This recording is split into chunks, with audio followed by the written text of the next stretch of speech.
This is a Read-Aloud Revival podcast, and I am Sarah Mackenzie. Hey, no you're not. I'm Sarah Mackenzie. No, I'm Sarah Mackenzie. You're listening to the Read-Aloud Revival. This is the podcast that inspires you to build your family culture around books. Hey, thanks for joining me for another episode of the Read-Aloud Revival podcast. Your response to the first episode was amazing. I was completely blown away. Thank you so much for all of your feedback and encouragement, and especially thanks to those of you who left ratings and reviews in iTunes. Those are super helpful as we try to get word out about the podcast. In episode 1, Andrew Pudua from the Institute for Excellence in Writing told us why it's so important to read aloud to older kids. But building a family culture around books involves more than just consuming stories together. We need to read aloud, yes, but we also need to have meaningful conversations with our kids about the books we are reading together. That can be intimidating, or at least it's intimidating to me. So today we're going to hear from someone who can help us get a good handle on how to talk to our kids about books. Adam Andrews is the founder and director of the Center for Literary Education. He and his wife, Missy, homeschool their 6 kids and create products and resources at the Center for Lit that instill a love of literature. Adam is the author of the fabulous resource, Teaching the Classics. That book was my own introduction to learning how to talk about books with my kids. Adam and I will talk about how we can have effective and engaging conversations with our kids and about the books we are reading together. Everything we discuss will be linked up in the show notes at readaloudrevival.com. At the end of today's podcast, I'll tell you how you can enter to win your own copy of Teaching the Classics, which is an $89 value, so stick around. Before we get started, though, let's hear a short message from our sponsor. Once upon a time. Do your children love those words? Then join us each week at Sparkle Stories. Our stories are simple, delightful, and filled with a sense of wonder. They'll inspire children to play, to marvel, to laugh, and to be kind. How to enjoy Sparkle Stories? Well, you can subscribe to any of our 8 original story series and hear new stories each Friday, or try one of our many audiobooks. And each week, we share a free story on the Sparkle iTunes podcast. You'll find us at www.sparklestories.com. Enjoy!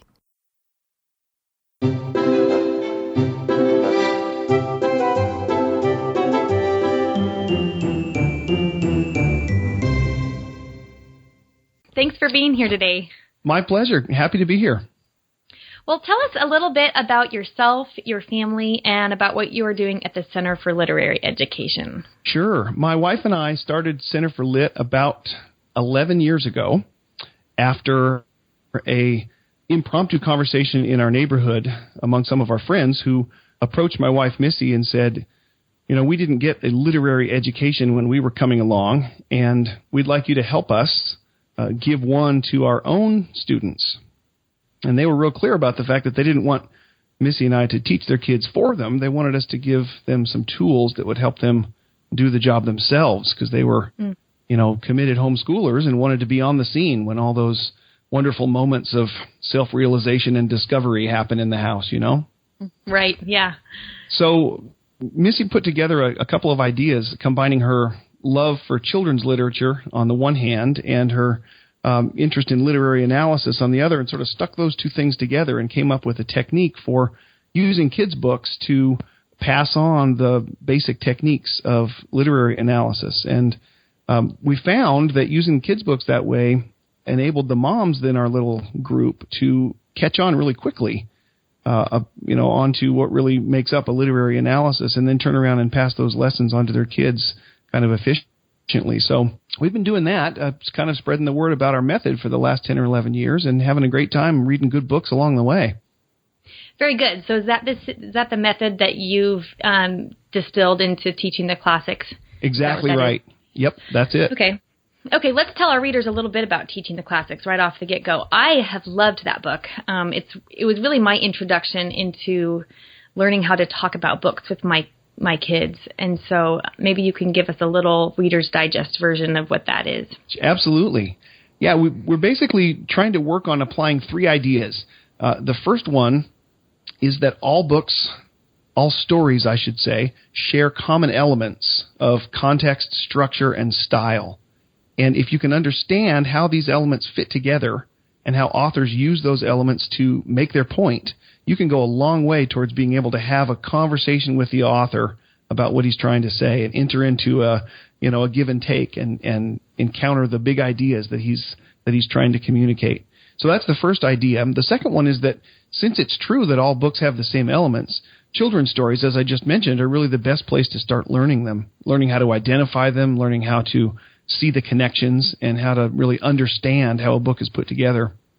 And you're even talking about picture books here, right? Yes, I'm actually talking about the ones you read to your pre-readers, your lap sitters before they go to bed. Absolutely. The first teaching the classic session was with, I'm trying to remember, probably A Bargain for Francis by Russell Hoban, the one about the badgers learning how to share.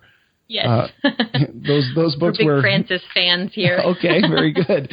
Yeah, it's amazing. The Francis books, and really just about anything with a story to it, has got all the same elements in it that Shakespeare's Hamlet does or Charles Dickens' Great Expectations. And regardless of your age, if you can start learning literary analysis on an approachable, easy title, the whole job is way simpler. Yeah, I think that's huge because I know that I was never introduced to any kind of literary analysis until I was in high school. And we were trying to dissect in books, dissect and kill is what I was going to say. These, books that could have been, it just would have been an easier tool to learn, I think, if we had started with something simpler. And so now as I'm teaching my kids, I think if I learn on these books that we're reading to our toddlers and preschoolers, that would be really effective, I think. Yeah, if you can imagine being in a college classroom where this teacher gets up and has this sort of intelligent look on his face, and he scrunches his face up and says, "What does it all mean?" And you realize that you're supposed to answer from some secret knowledge that you've gotten by some magical technique. And really the answer to that question is, what's the main conflict in this story, and where does it resolve itself? And we've realized that putting the question in those easy terms and seeing it crop up in easy books is a really powerful tool. Yeah, I think that makes it so much more simple. I mean, it makes it approachable because I think a lot of parents, and myself included for sure, are a bit intimidated by the concept of talking about literature with our kids because we don't feel like we know the right questions to ask. Oh, yeah, of course.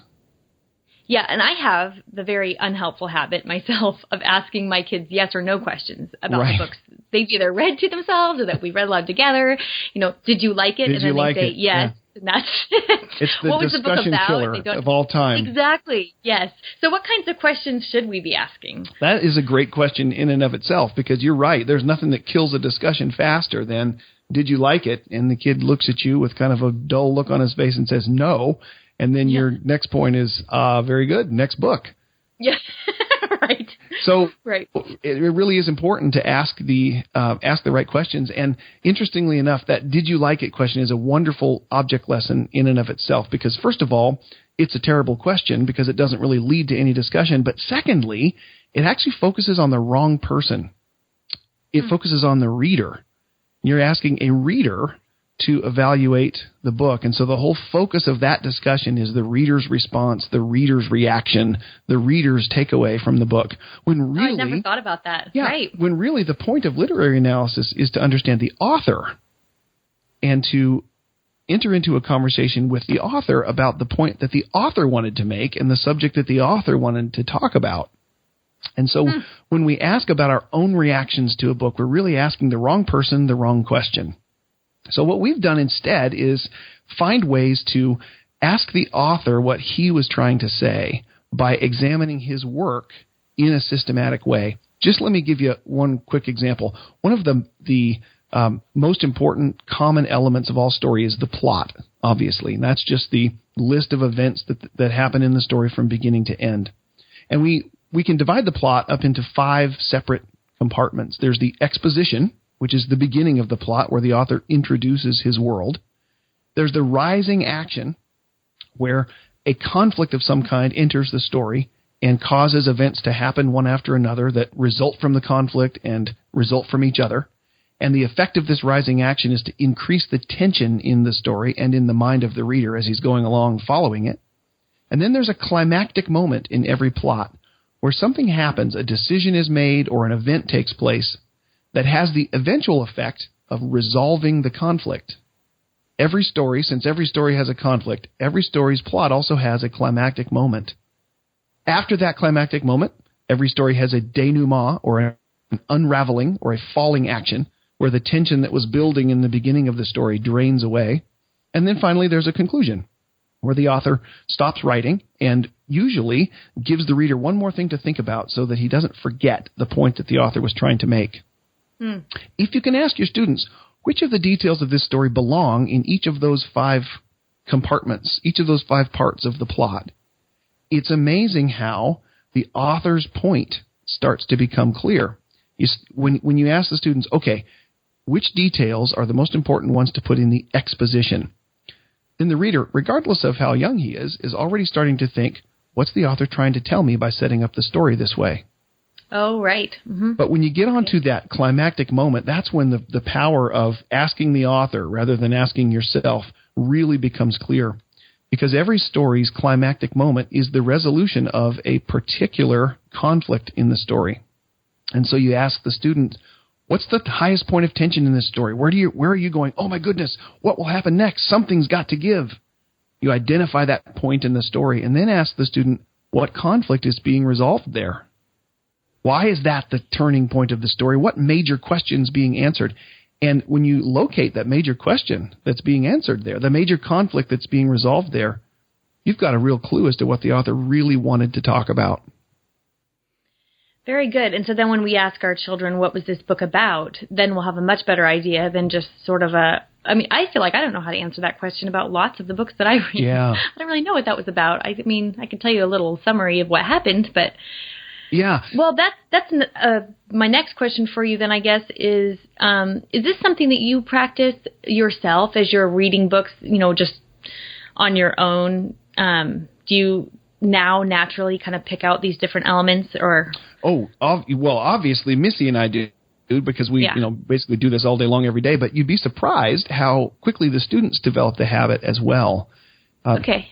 Sometimes parents come to us and say, well, let me just start from the beginning. One of the things we often tell parents is you can't really have a discussion like this with your students unless you've read the book too.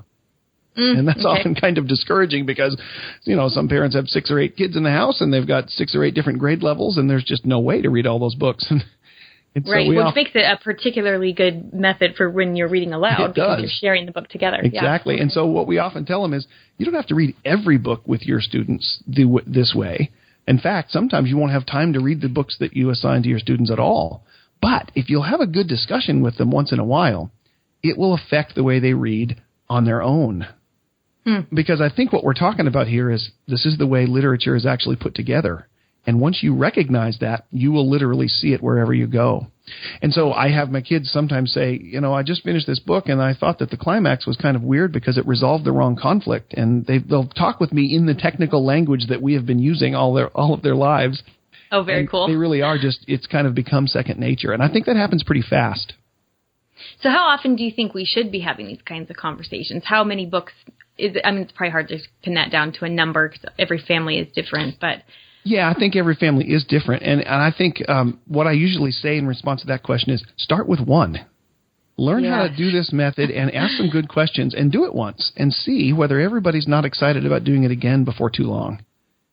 That's so good because I think a lot of times with things like this, I know that I will go, we're going to start to have literary discussions, and then I think I build it up to this big thing and I think I have to do 6 different books this year and as a literary discussion and I'm so overwhelmed to start. But if I just thought, we're just going to do it this one time with this one picture book to start and just see where we go with that. Exactly right. And since you mentioned picture books, I would actually also recommend starting with a picture book regardless of the age of your students.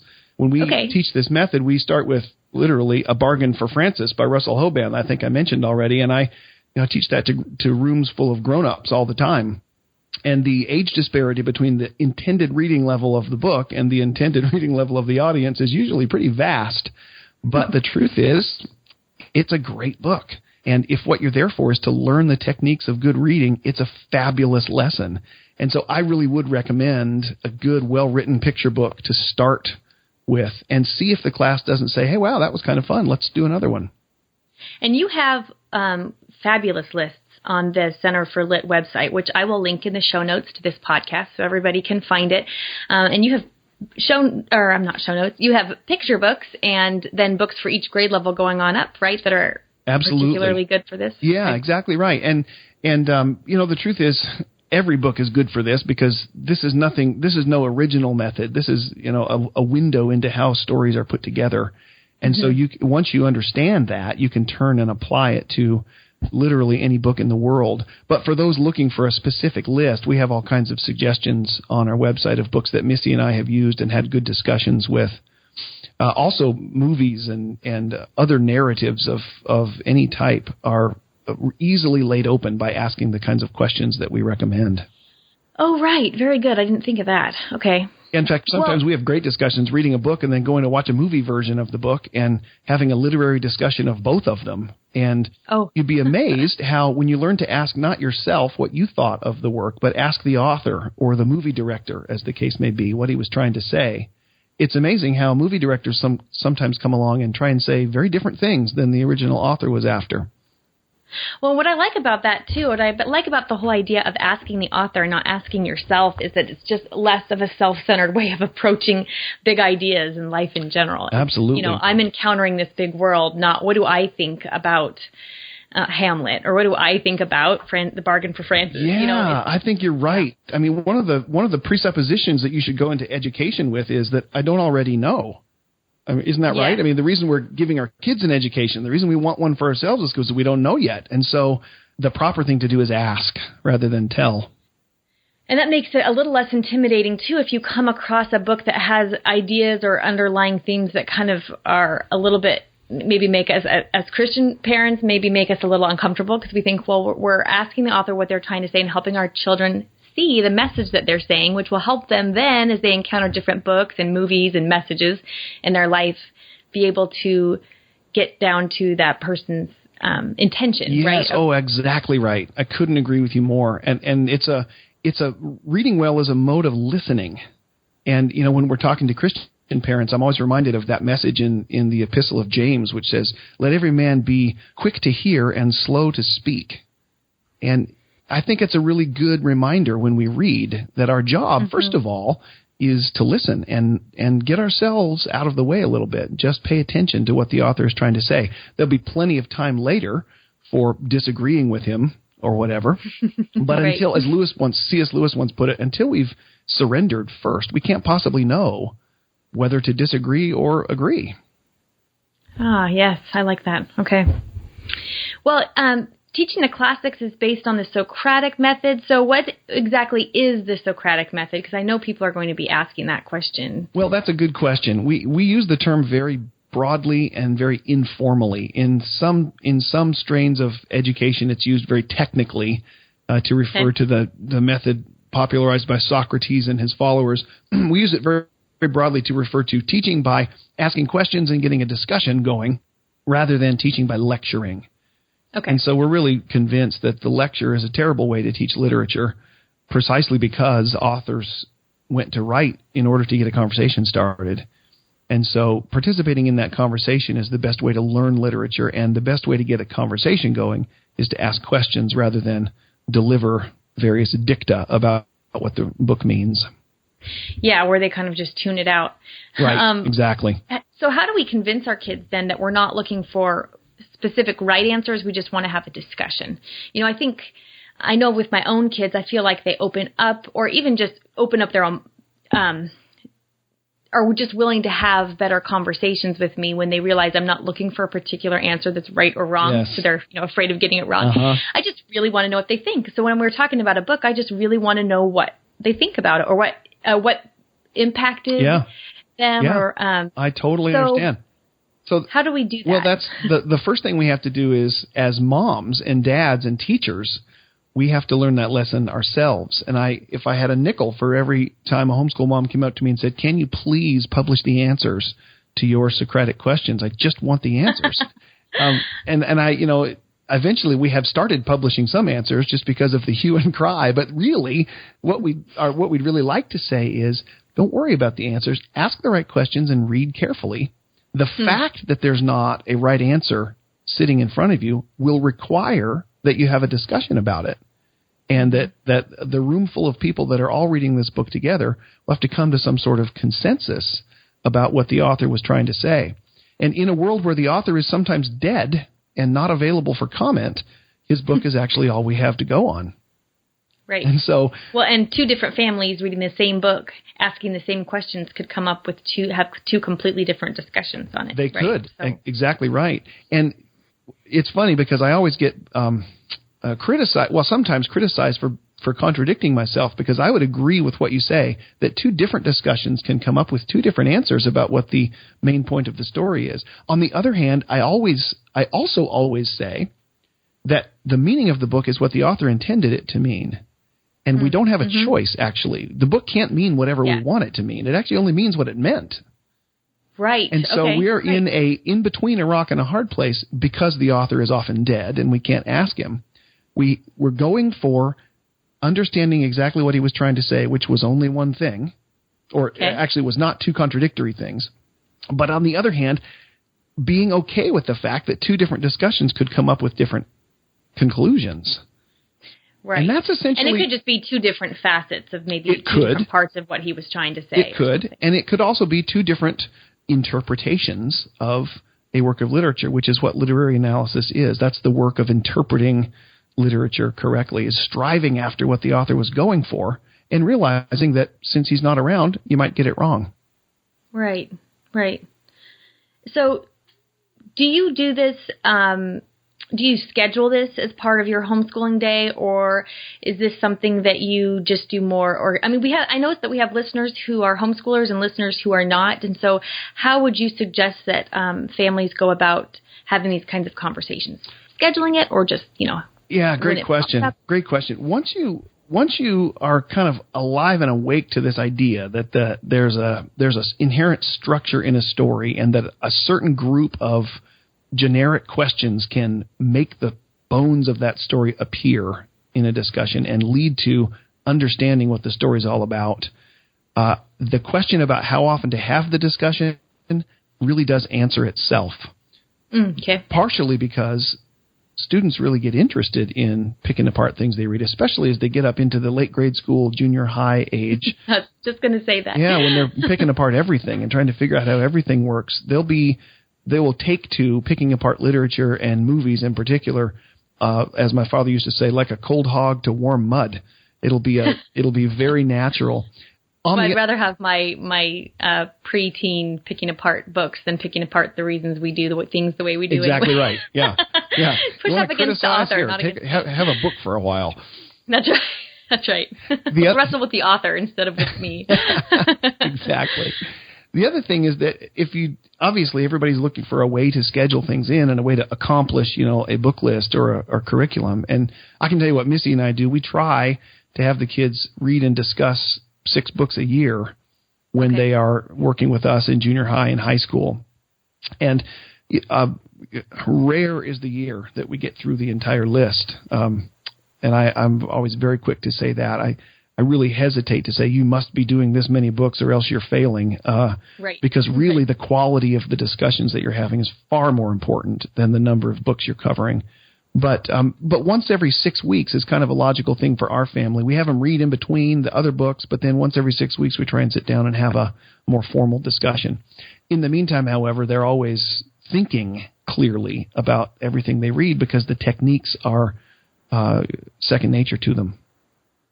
So when you're having these conversations, if you ask a question, you're going through there's 5 parts to the story, right? Exposition, rising action, climactic moment, denouement, and conclusion. Yeah, is that those right? are the 5 parts of a plot, right? 5 parts of a plot, right. Okay, so when you're going through those and you're asking them to find the most important parts of the story to put in each of these parts of the plot, how long does that take? I know I'm sure it changes depending on the story too, but is that something we should, block out an hour for? Well, I can do a plot analysis of A Bargain for Frances with a room full of moms in half an hour and 40 minutes. Okay. But it really does depend not only on the simplicity of the book, but on the age of the student and the degree to which you really want to get all the way to the bottom. I mean, a lot of books you're going to read and you're going to talk about setting for just a minute, and maybe talk about conflict for just a minute, and then you're going to move on because you don't want to really spend that much time on that book. And some books you really want to, kind of suck all the juice out of, so you're going to spend longer. Missy and I do a complete Socratic discussion of a book in all of its facets in about 2 hours when we do one of our online classes. So you do it all at once? We do it all at once. Yeah, we have the kids read the story all together and come to the online class having already finished the book. And then we do a Teaching the Classics style discussion where we cover not just plot, but conflict and setting and characters and theme and some contextual issues, all in about 2 hours. Okay, tell me a little more about that. What are those online classes? Are they live? Are they video? How are those work? We do them live, and we use screen sharing technology, so like GoToMeeting or something like that. So the kids are online listening to our voices and watching our computer screen. And then our format is kind of like what you and I are doing right now, just kind of a back and forth conversation. We kind of do it a little bit like a radio call-in show where all of the students are in the class, and then if they click the button to raise their hand, we can call on them and any kid can participate. And so we do some Socratic discussion, throw some questions out about the climactic moments and the conflicts and those sorts of things, and just have a ball talking about literature. The goal of each discussion, obviously, is to understand more clearly what the author was trying to tell us and interact with that great idea.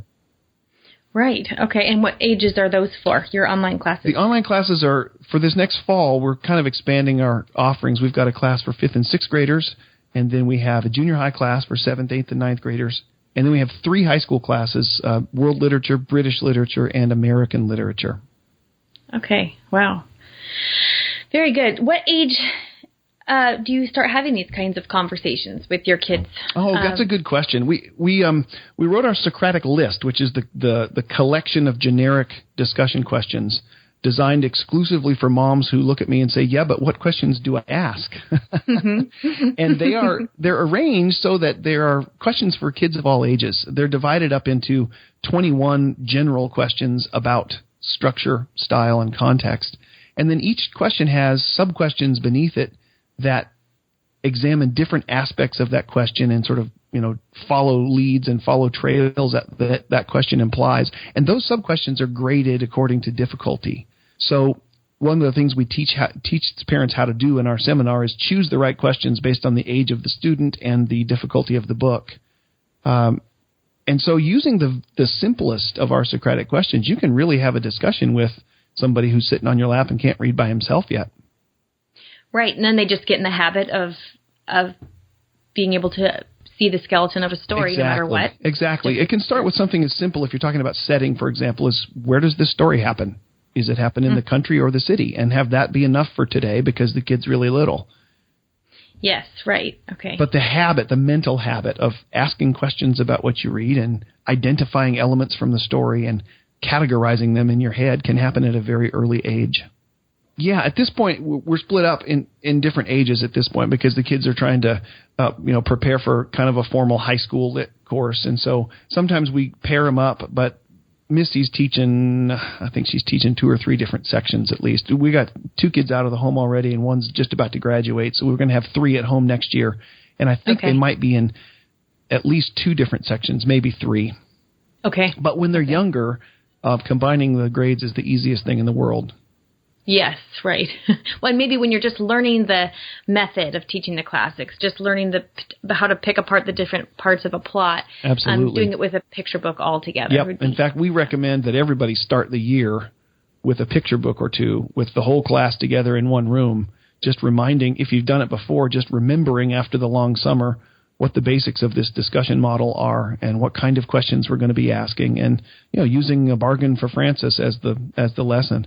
And sometimes we recommend people do that as many times as necessary until everybody's comfortable with the style of discussion and the types of questions, because there's really no hurry. You're not going to finish all the books in the world anyway, so there's no hurry. Right. Right. Okay. Well, is there anything else that you think we should know about talking about books with our kids that important for us to keep in mind as we try and do this more often? Well, it's interesting. You started by heading the direction towards the author's perspective rather than our own, and that's the kind of thing I usually come back to around at the end, because I think everybody sort of assumes that our own reaction to the story is the point. And so I'm glad to have talked about that early in the hour. That's something I usually have to bring up myself. So congratulations. Yay, I win. One of the things I do like to encourage moms and dads about is that even though we don't feel like, all of us necessarily, that we're well prepared for this, because it seems very academic, the kind of things you need to know and the kind of questions you need to ask and the arcane vocabulary that you need to be a master of. The truth is that an open conversation with your students about the things they read, regardless of how smooth it is and regardless of how erudite and sophisticated you sound, really is the most important part of an education. And I love to reiterate this every time I get the chance. You parents are the perfect people for this job, and nobody could be better suited for it.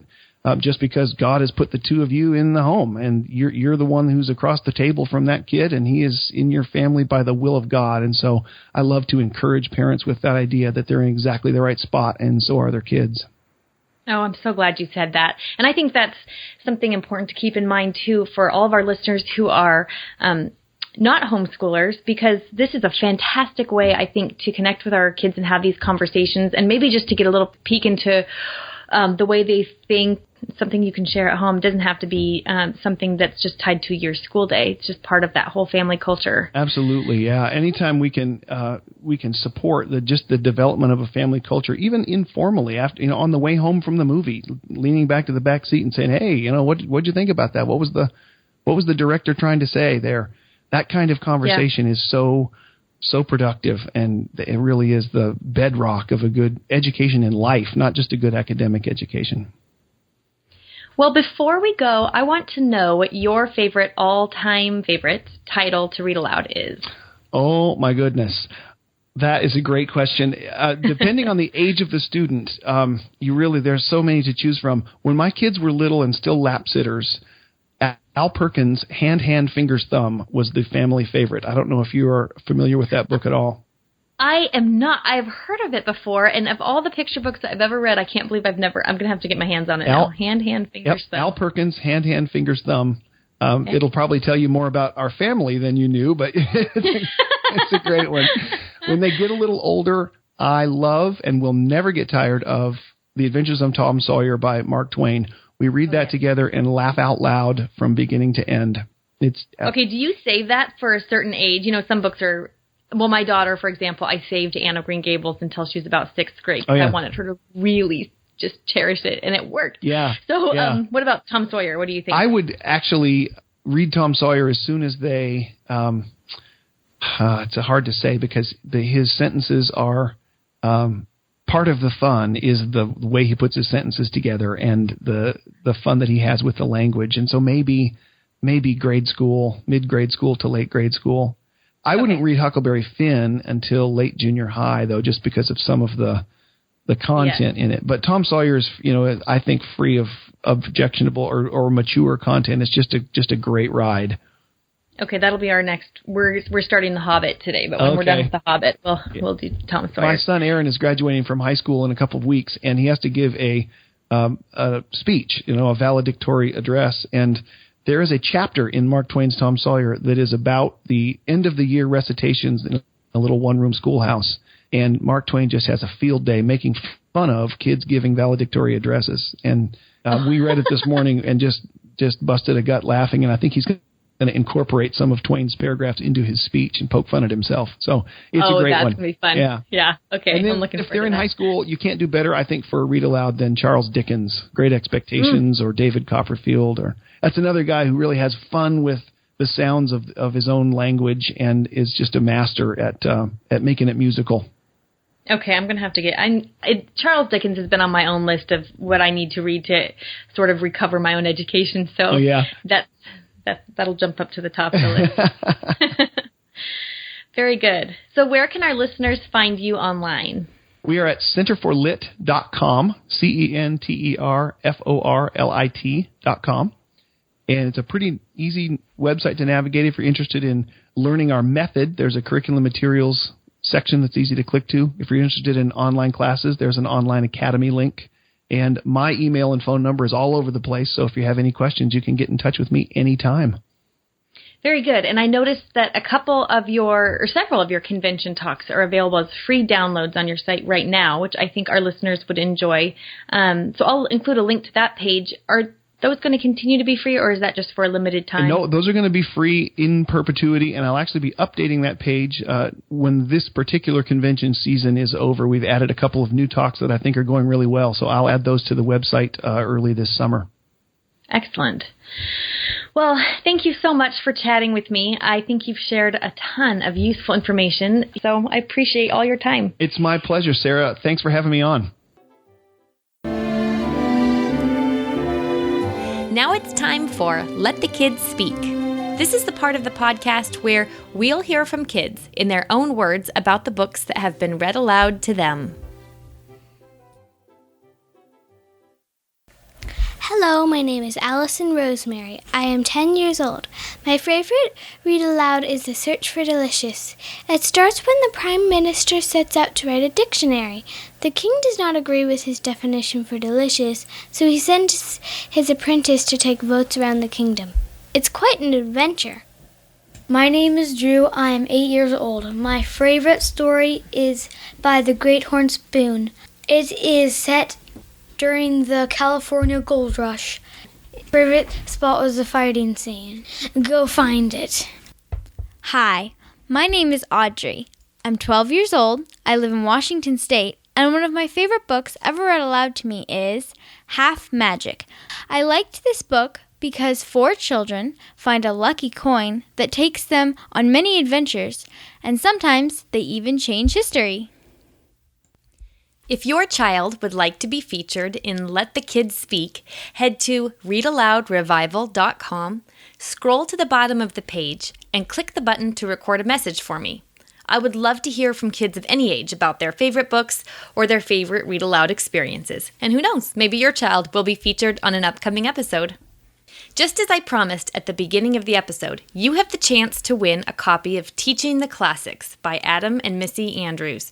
All you need to do is subscribe to the podcast in iTunes or leave a rating or a review there. Then head to the show notes for today's episode and tell me you did. You can find the show notes with links to everything we talked about today and the Rafflecopter tool to enter the giveaway at readaloudrevival.com. Just look for episode 2. Thank you so much for joining me. I'll see you again soon for another episode of the Read Aloud Revival. Until then, go build your family culture around books.